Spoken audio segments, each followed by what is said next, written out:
আমার আজকে লাগবে, ঠিক আছে? আমি আজকে বিয়ে করবো, বুঝলে? আচ্ছা, আর বিয়ে করে তারপর সেই খেলা হবে। বিয়ের 1 বছর আগে থেকে এই ছেলেটার সাথে ব্যারাকপুরে একটা বাড়িতে ভাড়া থাকতো। আর রিয়া হচ্ছে বিয়ের আগে প্রেগনেন্ট হয়ে গেছিল, সেই জন্য ওর বাড়ির লোক ওকে বিয়ে দিতে বা ওর মানে যে ছেলেটা এই ছেলেটাকে মানতে বাধ্য হয়। আর আমি যে কথাগুলো বলছি ব্যারাকপুরে ভাড়া থাকতো কি করতো না করতো সব কল রেকর্ডিং সহ আমি প্রমাণ দেবো। চলো না ট্রাই, বিয়ের আগে করতে দিতে পারি, কি আছে?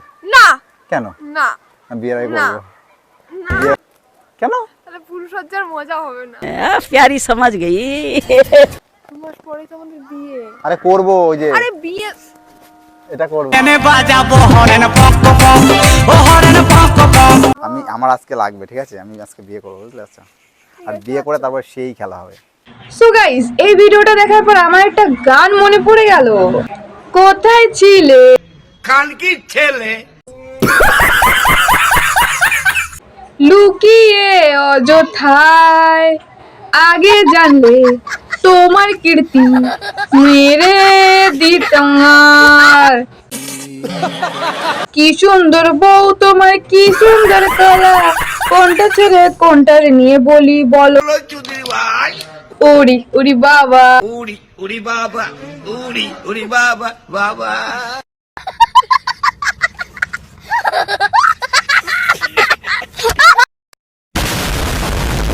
আমার আজকে লাগবে, ঠিক আছে? আমি আজকে বিয়ে করবো, বুঝলে? আচ্ছা, আর বিয়ে করে তারপর সেই খেলা হবে।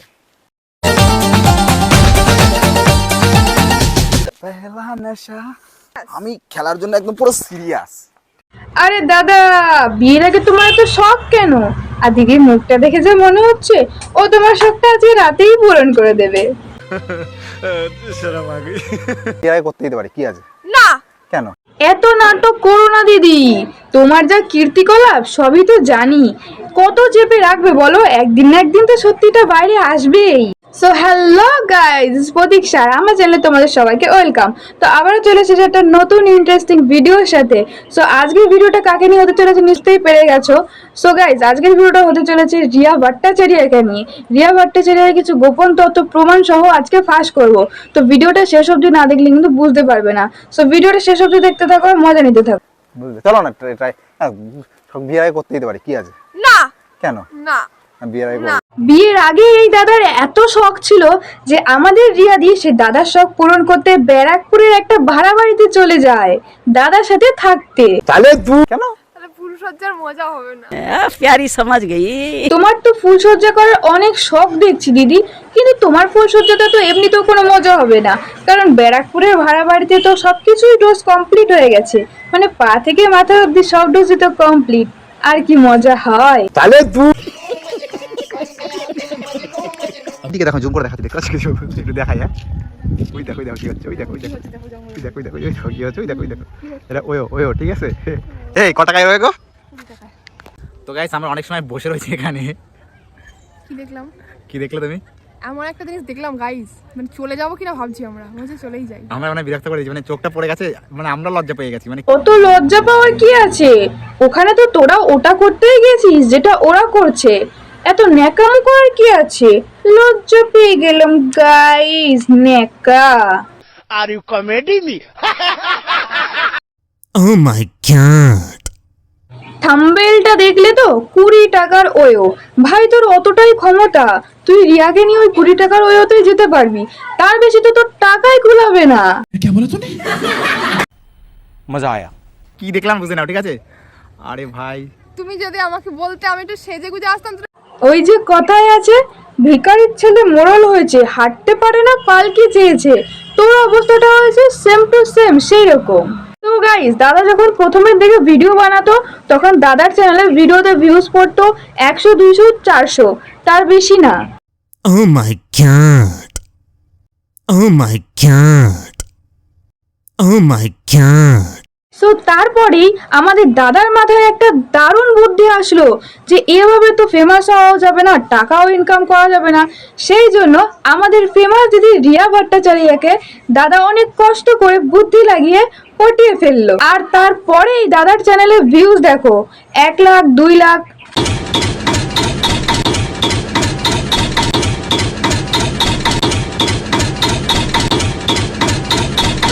বেসিক্যালি লাভটা কার হলো?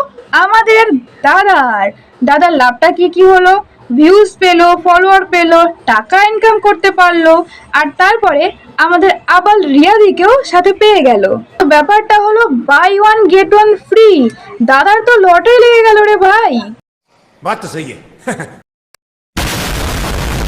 ও হ্যাঁ, শুধু এটা না, চায়ের সাথে কিন্তু টাটাও দাদা রোজ রাতে ফ্রি পেয়ে যেত ব্যারাকপুরের ভাড়া বাড়িতে।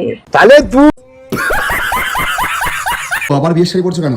আজকে শুভচন্ডী পুজোতে নাকি আবার বিয়ের শাড়ি পরতে হয়। আর আমি কুচি করতে পারছি না, একটু ধরে দাও না। ধরে দেবো? আসো।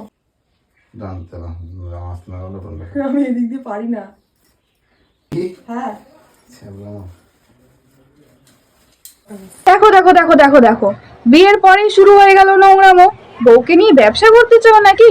বউ শাড়ি পরছে সেটাও তুমি ভিডিও করে ছেড়ে দিচ্ছ, মানে তোমার টাকার এতটাই প্রয়োজন? বউ কিন্তু আবার লেগে পড়েছে থালা বাসন ধুতে। কি করছো রিয়া? শখের মানুষকে বিয়ে করেছি বন্ধুরা, ঝাড় দেওয়া থেকে পায়খানা পরিষ্কার সব করতে হবে। ও এত রাতে রান্না করছো কেন রাত 12টার সময়? সকাল সকাল উঠে পড়েছে তুমি আজকে। বাহ দাদা বাহ, বিয়ে হতে না হতে বউটাকে বাড়ির কাজের মেয়ে বানিয়ে ফেললে। দেখো সকালবেলা আমি ঘুম থেকে উঠে কি করছি, মানে থালা জমাচ্ছি, ঠিক আছে? আমার বউগুলোর সময় দেখা যায় সকালবেলা ঘুম থেকে উঠে, এখন প্রায় 11টা বাজে, কি করছি দেখাচ্ছি। না মানে এটা তো হওয়ারই ছিল, কিন্তু আই এম কনফিউজড। কে যে কাকে কাজের লোক বানিয়েছে সেটাই তো বুঝতে পারছি না।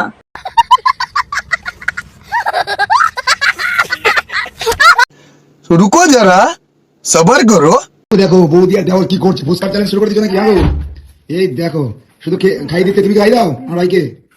আর এক ভাই দেখো মিস করে গেছে, ঘুমাচ্ছে। বলছে এখন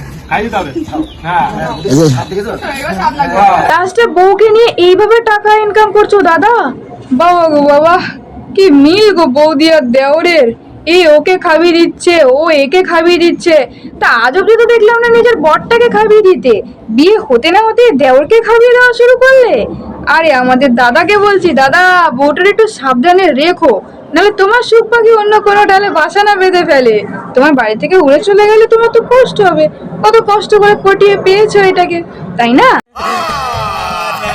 দিদি আর কতগুলো গয়না পরবি তুই? আরে অষ্টমঙ্গলায় যাবো, ভাবছি যত আমি যা পেয়েছি এই বাড়ি থেকে সব পরে নেবো। তো গলায় সব পরে নিয়েছি, হাতে সব পরে নিয়েছি, কানে তো পরাই ছিল, তো নিয়ে বসেছি। আর কি কি পরা যায় বাবা, এত নিয়ে বসেছো এখন? ম্যাক্সিমাম আমি না গিফটে যা দিতে সব ম্যাক্সিমাম পলা আংটি, এই যে পলা আংটি আর নাকের, তাই ছাড়াও অনেকগুলো টার্সেল পেয়েছি গলায়। তা বলছি দিদি, তুমি ইউটিউব থেকে কত কোটি টাকা ইনকাম করো যে এত সোনার গয়না তোমার?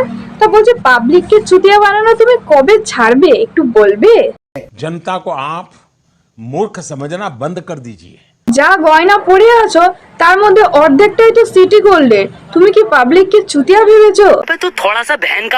গো চুড়িদার পরেছো নাকি তুমি? হ্যাঁ, শাড়ির পাঠাবার শেষ, আজ থেকে আমি চুড়িদার পরা শুরু করলাম। তো কেমন লাগছে আমাকে বলো চুড়িদার পরে? শাড়ি পরবে না কেন? আর পারছি না, বিশ্বাস করো। শাড়িটাই তো বেশি ভালো লাগে গো। আরে দিদি তুমি চুড়িদার কেন পরলে বলো তো? তুমি যদি শাড়ি না পরো তাহলে দাদা শাড়ি পরার ভিডিও কি করে বানাবে? আর শাড়ি পরার ভিডিও না বানালে তো টাকা ইনকাম হবে না। তোমার শাড়ি পরা ভিডিও দেখিয়ে তারপর তো তার টাকা ইনকাম করবে, নাহলে বিয়ের পরে তোমার কি খাওয়াবে বলো? ঘরটা হচ্ছে আমি থাকি, আসলে ঘরের ভিতরটা দেখাই। তো এই যে ঘরটা দেখতে পাচ্ছ, এই ঘরের মধ্যে আমি থাকি। ঘরটা দেখতে পাচ্ছ কতটা জায়গা, মানে ফুটবল খেলার মাঠ বলতে। কিভাবে থাকবো?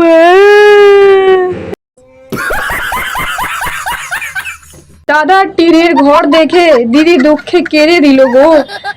এত কোটিপতির মেয়ে টিনের ঘরে কিভাবে থাকবে বলো?